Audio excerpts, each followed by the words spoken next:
اعوذ باللہ من الشیطان الرجیم بسم اللہ الرحمن الرحیم۔ آن حضرت صلی اللہ علیہ وآلہ وسلم پر وحی کا ابتدائی دور اچھے سچے پاکیزہ خوابوں سے شروع ہوا۔ آپ خواب میں جو کچھ دیکھتے اس صبح کی روشنی کی طرح صحیح اور سچا ثابت ہوتا۔ پھر من جانب قدرت آپ تنہائی پسند ہو گئے اور آپ صلی اللہ علیہ وآلہ وسلم نے غار حرا میں خلوت نشینی اختیار فرمائی اور کئی دن اور رات وہاں مسلسل عبادت اور یاد الہیوں ذکر و فکر میں مشغول رہتے۔ جب تک گھر آنے کو دل نہ چاہتا توشہ ہمرا لیے ہوئے وہاں رہتے۔ توشہ ختم ہونے پر ہی اہلیہ محترمہ حضرت خدیجہ رضی اللہ تعالیٰ عنہ کے پاس تشریف لاتے اور کچھ توشہ ہمرا لے کر پھر وہاں جا کر خلوت گزری ہو جاتے۔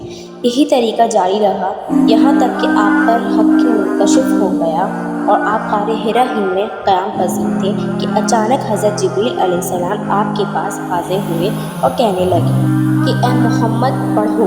آپ فرماتے ہیں کہ میں نے کہا کہ میں پڑھنا نہیں جانتا۔ آپ صلی اللہ علیہ وآلہ وسلم فرماتے ہیں کہ فرشتے نے مجھے پکڑ کر اتنی زور سے بھیجا کہ میری طاقت جواب دے گی، پھر مجھے چھوڑ کر کہا کہ پڑھو۔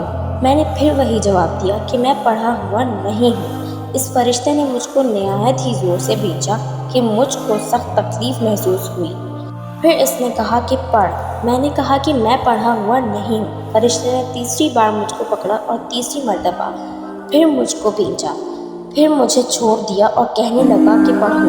اپنے رب کے نام کی مدد سے جس نے پیدا کیا اور انسان خون کی پھٹکی سے بنایا، پڑھو اور آپ کا رب بہت ہی مہربانیاں کرنے والا ہے۔ بس یہی آیتیں آپ حضرت جبریل علیہ السلام سے سن کر اس حال میں غار حرا سے واپس ہوئے کہ آپ کا دل اس انوکھے واقعے سے کانپ رہا تھا۔ آپ حضرت خدیجہ کے ہاں تشریف لائے اور فرمایا کہ مجھے کمبل اڑا دو، مجھے کمبل اڑا دو۔ لوگوں نے آپ کو کمبل اڑا دیا۔ جب آپ کا ڈر جاتا رہا تو آپ نے اپنی زوجہ محترمہ حضرت خدیجہ رضی اللہ تعالیٰ عنہ کو تفصیل کے ساتھ یہ واقعہ سنایا اور فرمانے لگے کہ مجھ کو اب اپنی جان کا خوف ہو گیا ہے۔ آپ کی اہلیہ محترمہ حضرت خدیجہ رضی اللہ تعالیٰ عنہ نے آپ کی ٹھاس بندھائی اور کہا کہ آپ کا خیال صحیح نہیں ہے، خدا کی قسم آپ کو اللہ کبھی رسوا نہیں کرے گا۔ آپ تو اخلاق فاضلہ کے مالک ہیں، آپ تو کنبہ پرور ہیں، بے قصوں کا بوجھ اپنے سر پر رکھ لیتے ہیں، مفلسوں کے لیے آپ کماتے ہیں، مہمان نوازی میں آپ بے مثال ہیں اور مشکل وقت میں آپ عمر حق کا ساتھ دیتے ہیں۔ ایسے اوصاف حسنہ والا انسان یوں بے وقت ذلت و خواری کی موت نہیں پا سکتا۔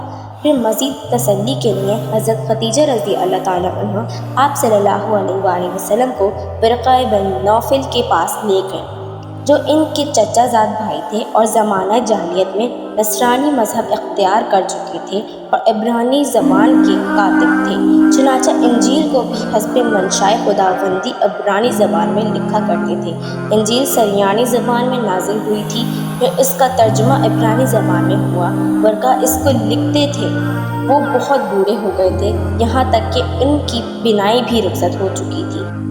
خدیجہ رضی اللہ تعالیٰ عنہ نے ان کے سامنے آپ صلی اللہ علیہ وآلہ وسلم کے حالات بیان کیے اور کہا کہ اے چچا زاد بھائی، اپنے بھتیجے محمد صلی اللہ علیہ وآلہ وسلم کی زبانی ذرا ان کی کیفیت سن لیجیے۔